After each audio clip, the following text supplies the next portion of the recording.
안녕하십니까. 소쿨 극장의 재미있고도 기이한 옛날 이야기 시간입니다. 오늘은 어떤 가난한 어부 총각이 바다에 빠져 죽은 처녀를 건져내 장사진해 주었더니 그 처녀의 혼령이 은혜를 갚아 부자가 되는 이야기입니다. 구독과 좋아요 그리고 알람 설정 부탁드립니다. 재미있고도 좋은 글로 보답하겠습니다. 옛날 영종도 예단포라는 곳에 장구례라는 어부가 살았다. 그는 조실부모하고 혼자 몸으로 고기를 잡으며 외롭게 살아가는 마음씨 좋고 성실한 총각이었다. 요즘 구례는 재수가 없어도 보통 없는 것이 아니었다. 지난 몇 년간 유독 자기 혼자만 고기를 못 잡았기 때문이다. 그래서 나이를 30살이나 먹었건만 땡전 한 푼 없어서 장가갈 엄두도 못 내고 있었다. 어부란 누구나 그렇지만 먼 바다까지 나가서 고기를 잡으려면 돈이 많이 들었다. 그러니 돈놀이하는 사람에게 대부분은 고리대금업자지만 비용을 빌린 다음 그 돈으로 고기를 잡는다. 고기가 잘 잡히면 바로 갚는데 안 잡히는 경우는 2, 3년이 가도 빚을 못 갚는 경우가 부지기수였다. 없는 놈은 빚이 재산이라지만 빚을 안고 사니까 이자의 이자를 물 수밖에 없었다. 그래서 구례는 영 살맛이 안 났다. 하루는 바람이 심하게 불어서 바다에 못 나가고 방바닥에 누워 신세를 한탄하다가 잠이 들었다. 그런데 자기 배 근처에서 아리따운 처녀가 머리를 풀어헤치고 앉아서 하염없이 울고 있었다. 구례는 깜짝 놀라 깨어났다. 아무리 꿈이라지만 괴이하게 생각되어 밤새 뜬 눈으로 세웠다. 이튿날 이른 새벽에 걸리는 대로 옷을 주워 걸치고는 무작정 배를 끌고 나갔다. 아무래도 개꿈 같았지만 그냥 있기에는 너무 찜찜했다. 하지만 넓은 바다에는 아무것도 없었다. 에라, 못잔 잠이나 벌충하자. 내가 하는 짓이 그렇지 뭐. 억지로 한번 웃고서는 배바닥에 벌렁 누워 하늘을 보다가 그냥 잠이 들었다.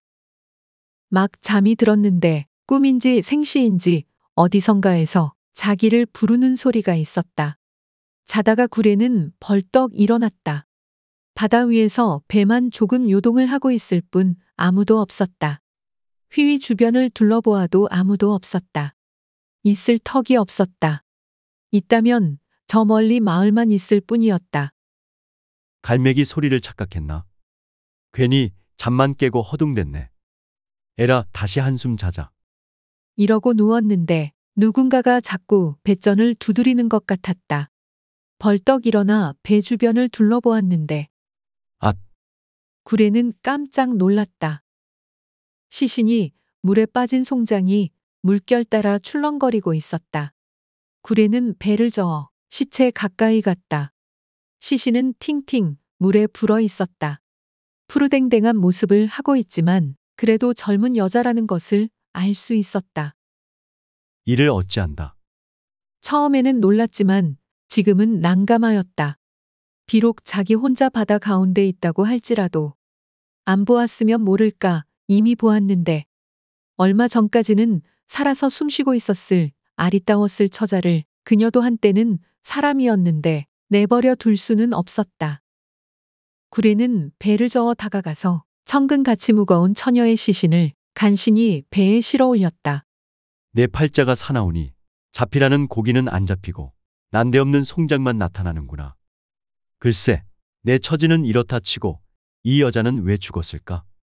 처녀요. 무슨 사연으로 그 꽃다운 나이에 이 세상을 떠셨소? 속으로 중얼거리면서 처녀의 시신을 업고는 자기의 오막살이로 갔다. 그날 밤 처녀의 시신을 깨끗하게 닦은 다음 새 연포로 몸을 싸서는 관에 넣어서는 방 한쪽에 잘 모신 후 그 옆에서 하룻밤 지켰다. 그래야만 할 것 같았다. 다음 날 새벽 집에서 얼마간 떨어진 양지 쪽 산등성이까지 지게로 운구해서는 광을 판 다음 매장하였다. 장례 예법은 잘 모르지만 역시 그래야 할 것 같았다. 일이 끝난 후 울적하고 쓸쓸한 마음으로 집에 돌아와 일찍 자리에 누웠는데 꿈에 죽었던 처녀가 방문을 열고 살며시 들어오더니 구례 앞에 와서는 꿇어엎드렸다. 소녀는 살아있을 때 한양 대감집의 교수였습니다. 웬 강도들이 저를 납치하여다가 이렇게 죽여서 바다에 쳐넣었습니다. 규중처녀로서 죽어 올바른 혼령이 못 될 뻔하였지만 당신의 덕으로 구만장천을 헐헐나라 극락세계로 가게 되었습니다. 베풀어 주신 은공을 갚기에는 너무 약소합니다마는 내일 바다에 나가거든 어디에다가 그물을 담그십시오. 내가 그쪽으로 고기를 몰아다 주겠습니다. 하고 말하더니 사라졌다. 이튿날 구례는 동무들에게 어디에다가 그물을 내리자고 권유하였다. 동무들은 비웃었다. 그럴만도 했다. 그동안의 자기 행태를 보면 이 자식아, 거기서 고기가 잡힐 것 같으냐? 너나 혼자 가서 많이 잡아라. 그날 구례는 만선의 기쁨을 안고 포구에 귀향했다. 자기 말을 듣고 따라온 몇 사람도 모두 만선이었다. 그래, 저 자식이 뭐 좀 하네. 저놈 말대로 거기에 조깃대가 몰려 있었구나. 이상하다? 어떻게 미리 알았지? 그날 밤 잠을 자는데 처녀가 또 나타났다. 소녀의 말을 들어주어서 고맙습니다. 오늘은 어디에다가 얼마쯤 치십시오. 이튿날 구례는 동무들에게 그곳에 같이 가자고 하였다.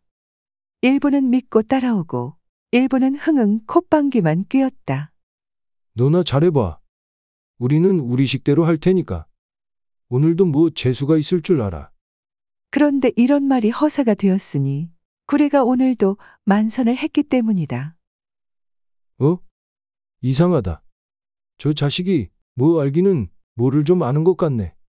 우리는 호탕을 치고 와서 낮잠만 자고 있는데 저 자식은 고기가 안 잡힐 만한 곳에 가서는 고기를 잡아오네. 내일도 좀 보자.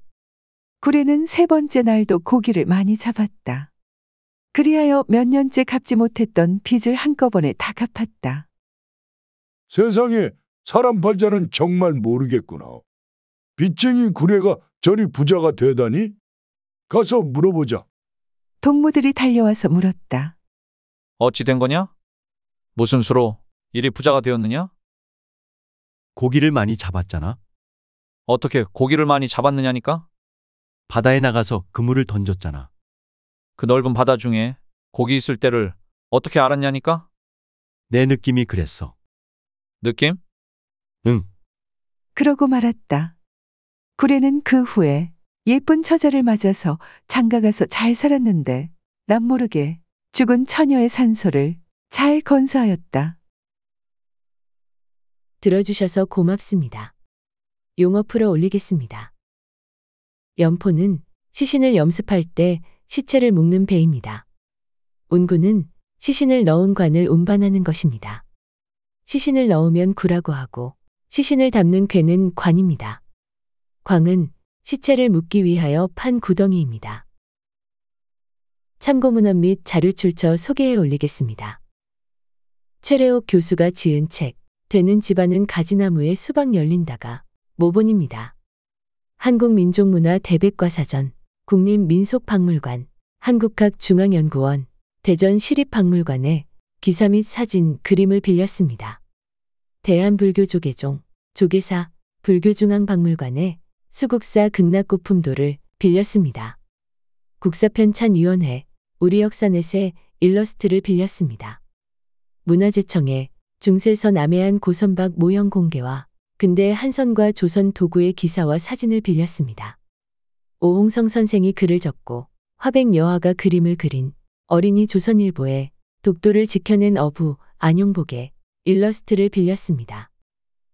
지역의 문화와 삶을 꽃피우는 한국의 강과 바다, 답배를 이용한 진도 조기잡이에 기사와 일러스트를 빌렸습니다. 위키백과와 나무위키에 기사와 사진도 참고했습니다. 조선시대 화가 김홍도, 김중근, 신윤복 그리고 김득신의 그림 몇 점도 빌렸습니다.